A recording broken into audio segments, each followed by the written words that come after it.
For more, let me turn to Joseph Williams. He's a senior news editor at U.S. News and World Report. Joseph, what do you make of the timing? I mean, clearly this is a happy, joyous moment for so many families who are now reunited. But in terms of safety, was this the right time to do this as we approach winter months when things could get really bad again? Well, you're absolutely right. Things could get really sticky in the winter months as people are more indoors and tend to not be outdoors quite as much because of the weather. But look, this is all tied to the economy. I mean, Biden is making an economic move here from most accounts. Travel season in the U.S. is usually busiest around this time of year, Thanksgiving, Christmas, the holidays.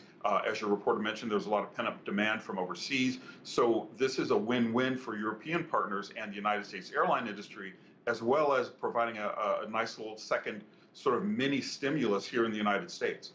Is it your understanding, Joseph, that everyone will be checked and asked the same questions, or will there be more stringent checks depending on where you're coming from? If you're coming from the UK, are you going to be treated the same way in terms of what is required of you? And if you're coming from, from Beijing or India?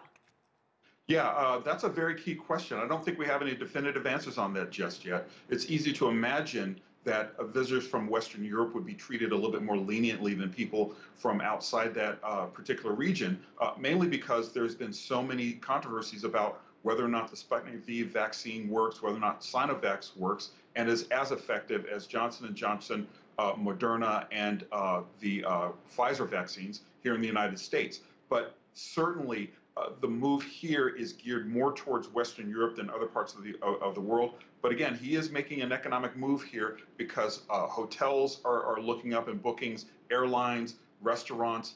Everybody is happy to see more visitors from overseas, no matter where they come from, just to simply get another goose to the United States economy. With nearly half of America still not vaccinated, wearing a mask, not wearing a mask, still a political issue in this country, can this put travelers at risk? And when they go back to their own countries, what are the implications? Well, it certainly could put travelers at risk, not just here in the United States, but as you point out, in their countries of origin, as well as people here in the United States, because as you rightly point out, the vaccine is still a thing, or the virus rather, is still a thing here in the United States. But a lot of the places where Europeans and Asian travelers are coming to see in the United States, they aren't in some of the hardest hit areas, which would be the South, which would be the Midwest. The travelers are likely coming to big cities like Chicago, New York, even Washington, D.C. It's become a tourist destination. Those places are far safer than places in the South where the vaccine is highly politicized and mask mandates are sometimes nowhere to be seen.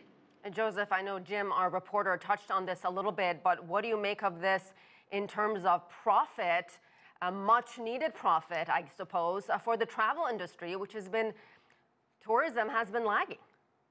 Yes, it is a shot in the arm, pardon the pun, for the travel industry. But you have here a problem that your reporter kind of hinted at, is the fact that we don't really have national or international standards on vaccine cards, what the vaccine cards look like. Vaccine passports had become a political issue in Europe.